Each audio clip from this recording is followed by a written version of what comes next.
On the morning of August 28, 2021, Hurricane Ida was a modest storm drifting through the Gulf of Mexico, a Category 1 hurricane, the kind of system you prepare for seriously, but survive. A little over a day later, it slammed into the coast of Louisiana, just outside New Orleans, as a ferocious Category 4, with sustained winds of 150 miles an hour, tearing the roofs off homes. In the span of less than 24 hours, it had very nearly doubled in strength, and it did that for one reason. Somewhere out in the middle of the Gulf, Ida passed over a hidden pool of deep, hot water. The Gulf of Mexico is full of those pools, and that is why, of all the stretches of ocean that hurricane forecasters watch, none is watched more closely or more nervously than the Gulf. It is, quite simply, the most dangerous hurricane water in America, a body of water uniquely built to take an ordinary storm and turn it into a monster in the time it takes to reach the shore. This is the story of why. But let me be completely honest with you about what this video is, right at the start, because it matters. As of right now, in late July of 2026, there is no storm in the Gulf of Mexico. None. The National Hurricane Center expects no tropical development anywhere in the Atlantic Basin over the next week, and the season so far has been quiet, held in check by dry Saharan dust drifting off Africa, by strong upper-level winds, and by an emerging El Niño pattern in the Pacific. This is not a warning that something is spinning up today. It is an explanation of something more lasting, and I think more useful, why the Gulf is the one place that makes meteorologists most nervous, what actually happens beneath its surface, and why that danger is growing with every passing year. Because a quiet Gulf is precisely the right time to understand it, so that when it is not quiet, you know exactly what you are looking at. Start with the shape of the problem, because the Gulf's danger begins with its geography. The Gulf of Mexico is small, and it is very nearly enclosed. It is ringed almost completely by land, the United States Gulf Coast across the entire north, Mexico down the western and southern edges, and the Yucatan Peninsula and the island of Cuba closing off much of the southeast. There is really only one significant opening to the wider ocean, and that near enclosure has a brutal consequence for everyone who lives around it. Any storm that forms inside the Gulf, or that pushes into it from the Caribbean, is already close to a coastline. There is no vast expanse of open water for it to wander across, no thousands of miles of ocean to weaken over or to buy days of advance warning. A disorganized cluster of thunderstorms can become a landfalling hurricane in a day or two. Contrast that with the open Atlantic. Out there, a hurricane can form near Africa, spin across the ocean for a week or 10 days, and curve harmlessly northward out to sea without ever threatening land, what meteorologists affectionately call a fish storm, because the only things it bothers are the fish. In the Gulf of Mexico, there are no fish storms. There is nowhere for a storm to go that is not aimed at people. Every shoreline around that basin is populated, much of it low-lying and flood-prone, and much of it among the most hurricane-vulnerable real estate on the continent, the Texas coast, Louisiana, Mississippi, Alabama, and the entire west coast of Florida. Whatever the Gulf produces, it produces it pointed at someone, and it produces it fast. That alone would make the Gulf a place to watch. But geography is only half the story. The other half is the water itself. Because the thing that truly makes the Gulf dangerous is its heat, and, crucially, how deep that heat goes. At the center of this is a feature called the loop current.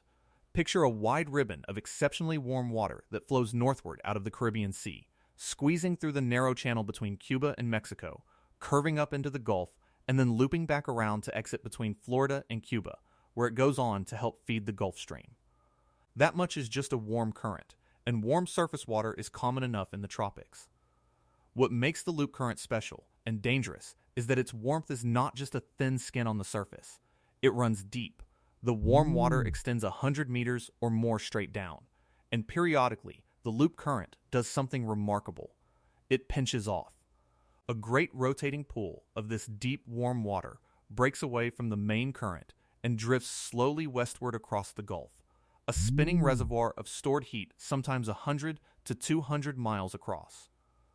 Oceanographers call these warm core eddies. You can think of them as hidden fuel depots for hurricanes, wandering invisibly beneath the surface of the Gulf, waiting. It is worth pausing on just how much energy is stored in these features, because a number helps. Oceanographers measure the fuel available to a hurricane using something called ocean heat content, essentially. How much warmth is packed into the water column, not just at the surface, but all the way down to where the water finally cools below the threshold that can sustain a storm.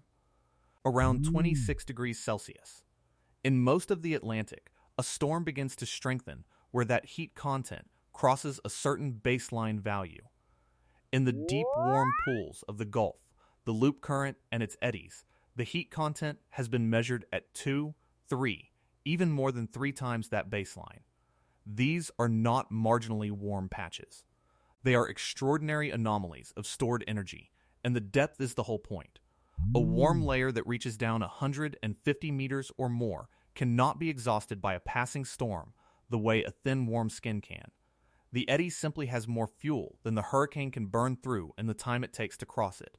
That is what allows the intensification to run away. Now here is the physics that ties it all together, and it is the single most important idea in this entire story, so let me lay it out carefully. Out over the ocean, a hurricane is normally somewhat self-limiting. It is a heat engine that runs on warm surface water, and as its powerful winds tear across the sea, they churn it violently. And that churning drags cold water up from the depths to the surface. That cold water is the storm's own brake.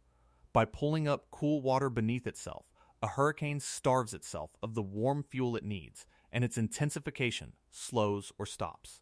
This is why many storms over open water plateau or weaken. They cool the very surface they are feeding on. But when a hurricane passes over one of these deep, warm features, the loop current itself, or one of its shed eddies, that braking mechanism simply fails. The winds churn the water just as hard, but there is no cold layer underneath to bring up. All the churning does is stir up more warm water from a reservoir of heat that goes down 100 meters or more. The brake is gone. And so, if the winds in the upper atmosphere happen to be calm, if there is little wind shear to disrupt the storm's structure, the hurricane can do the most dangerous thing a hurricane is capable of. It can rapidly intensify. Meteorologists define rapid intensification as an increase in a storm's maximum sustained winds of at least 35 miles per hour within 24 hours. Over one of the Gulf's deep, warm pools, storms often do far more than that, and the Gulf of Mexico is the place in America where this is most likely to happen. Why is rapid intensification such a nightmare? For one very specific and very human reason, it destroys the warning. Everything about how we prepare for hurricanes depends on lead time. You watch the forecast, you see a Category 1 or a Category 2 aimed at your coastline 3 days out, and you make a plan proportional to that threat. Board up, stock up. Decide whether to leave. But a storm that rapidly intensifies in the final day before it comes ashore shatters that entire process. People who went to sleep expecting a manageable storm can wake up to a Category 4 or 5 bearing down on them, with the window to evacuate already closed. The storm that arrives is not the storm they prepared for. And rapid intensification remains genuinely difficult to forecast. Meteorologists can often see that the ingredients are in place, the deep warm water and the calm winds aloft. But predicting exactly when a storm will explode and how far is still one of the hardest unsolved problems in the science. So even the experts watching a Gulf storm closely are often watching with a kind of dread, knowing what the water can do and not being able to say for certain that it won't. And this is not a theoretical danger. It is, quite literally, the recent history of the Gulf Coast, written storm by storm. Go back to Hurricane Katrina in 2005. The archetype of them all, it tracked directly over the loop current's deep, warm water and exploded into a Category 5 before it turned toward Louisiana and Mississippi. In 2018, Hurricane Michael rapidly intensified right up until the moment of landfall.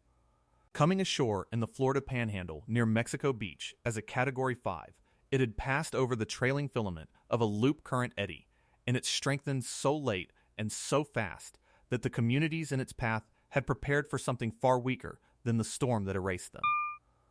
In 2021, as we started with, Hurricane Ida rode over a warm eddy roughly 125 miles across, freshly shed from the loop current, and doubled in fury in under a day.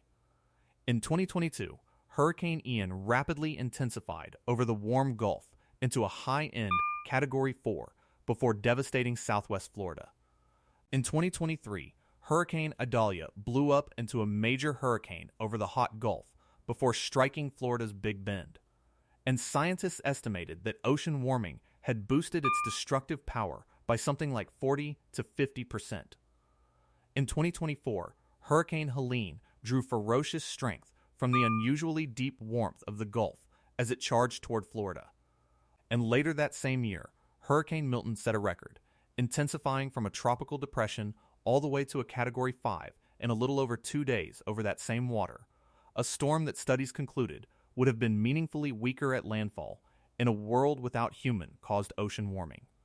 Every one of those storms became what it became, in large part, because of the water in the Gulf of Mexico. And there is a single statistic that ties the whole pattern together and should stop you cold. Of the 10 hurricanes to make landfall on the continental United States since 1950 that strengthened by at least 40 miles per hour in the 24 hours just before hitting the coast, 5 of them have happened in the last 9 years. The Gulf's signature move, the overnight explosion from ordinary to catastrophic, is not a historical curiosity. It is becoming more common, and it is becoming more common now. It is worth slowing down on Michael for a moment because it is the clearest illustration of why forecasters lose sleep over this. When many residents of the Florida Panhandle went to bed a couple of nights before Michael's landfall, the storm was a tropical storm or a low-end hurricane, and the mental picture a lot of people formed was of a serious but survivable event. The kind of storm you hunker down for. Michael never stopped strengthening. It intensified right through its final approach and came ashore at the very top of the scale, later confirmed as a Category 5, with winds around 160 miles per hour. The small coastal community of Mexico Beach was essentially wiped off the map. Entire blocks were scoured down to bare slabs. Some people who had chosen to ride it out, judging the risk against the weaker storm they had seen in the forecast a day or two earlier, did not survive. That is the specific human face of rapid intensification. It is not just a number on a chart climbing quickly. It is the gap between the storm people prepared for and the storm that actually arrived. A gap the warm Gulf can open in a single day. And rapid intensification is not even the only way the Gulf's geography turns storms deadly.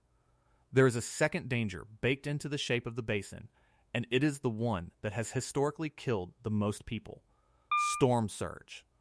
Along much of the northern Gulf, the seafloor slopes away from the coast very gradually, forming a broad, shallow continental shelf that can extend for many miles before the water gets deep. Shallow water is exactly what a hurricane needs to build a catastrophic surge. As the storm's winds push the ocean toward the coast, that wall of water has nowhere to go but up and inland, because the shallow bottom will not let it spread downward, and in places where the coastline bends inward. Like the Louisiana and Mississippi Bight, the geometry funnels and piles the water even higher. This is why the Gulf has produced some of the most extreme storm surges ever recorded in the United States. Hurricane Katrina drove a surge of roughly 28 feet into the Mississippi coast in 2005, and Hurricane Ike inundated the upper Texas coast in 2008. A rapidly intensifying storm crossing a warm eddy and then driving that strengthened surge across a shallow shelf into a funnel-shaped bay is very nearly the worst-case scenario in all of hurricane science, and the Gulf is the one place that assembles all of those ingredients in the same basin. Which brings us to the part that turns a permanent danger into a worsening one. The Gulf is heating up. And it is heating up fast. Recent analyses have found that the waters of the Gulf of Mexico are warming at roughly twice the rate of the global oceans as a whole. Think about what that means in light of everything we've just covered. The danger of the Gulf comes from deep, warm water, and the Gulf is accumulating more heat, extending deeper year after year. That means more fuel depots for rapid intensification, larger ones more of the time. The eddies that fed Ida and Michael and Milton are not anomalies to be marveled at. They are becoming the normal state of a hotter basin. Scientists studying the 2024 Atlantic season concluded that human-caused ocean warming had intensified every single one of that year's hurricanes. And research focused specifically on the northern